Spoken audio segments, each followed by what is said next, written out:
Right, welcome along. We've a mountain of ground to cover today, so let's not hang about. Straight into the hard data. The long and the short of it is, for well over a decade after the crash, construction in Ireland completely fell off a cliff. I mean, the cranes just disappeared, didn't they? We simply stopped building enough homes year after year, but our population kept growing, slowly at first and then rapidly.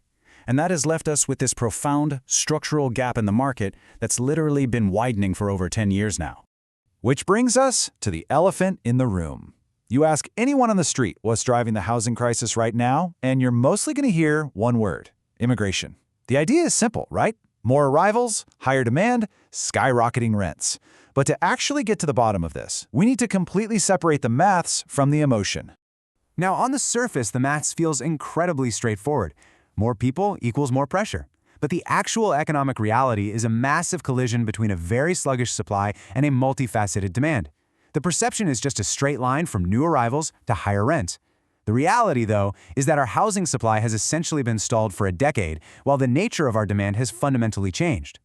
Because of this, the real divide here isn't about where people come from. Not at all. It's about working families and renters getting caught in a system that simply hasn't built enough homes. It's a harsh, daily divide between the people living here in Ireland who desperately need a roof over their heads and a deeply broken supply system that structurally cannot deliver those roofs fast enough. Now take a look at how this demand actually breaks down. Immigration certainly adds pressure, yeah, that part is undeniably true, but it's just one slice of a much larger pie. Our demand is massively driven by our own natural population growth, a huge shift towards smaller households with folks living alone, people stuck in the rental market delaying homeownership, and of course, internal movement right across the country. To be entirely fair about it, even if we removed that one slice completely, even with a massive drop in new arrivals, demand would still have increased. The sheer lack of supply means we'd still be looking at rising prices, shrinking availability, and a severe shortage.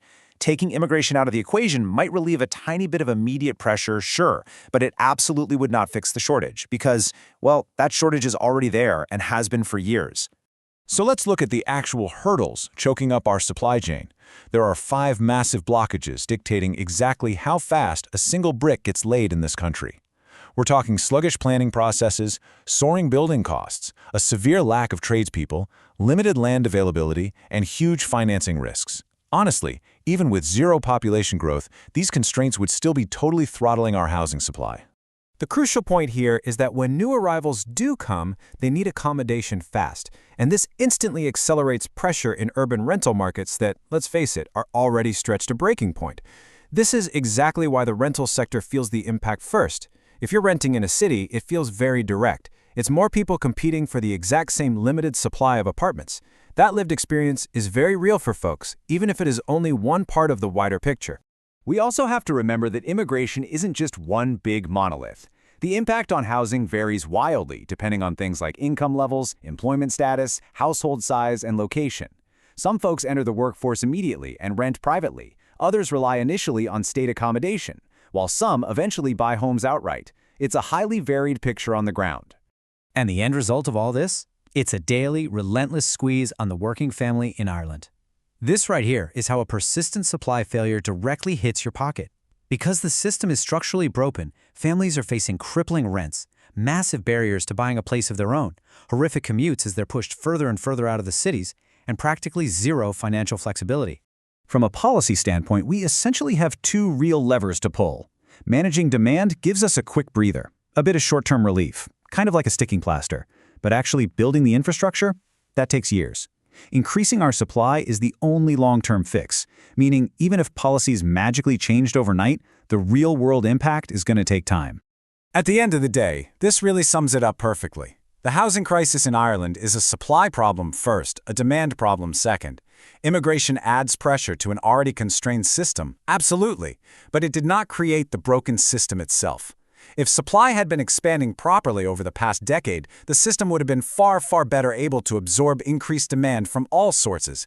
Focusing all our attention on one highly visible factor, like population, while entirely ignoring the underlying structural blockages, well, that's a historic trap. It leads to oversimplified conclusions and, frankly, bad policy.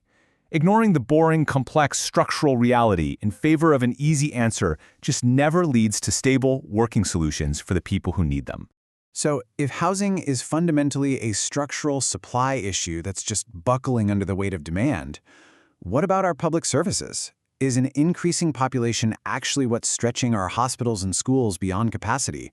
Or are we looking at the exact same broken system twice? Join me next time for the explainer on those numbers.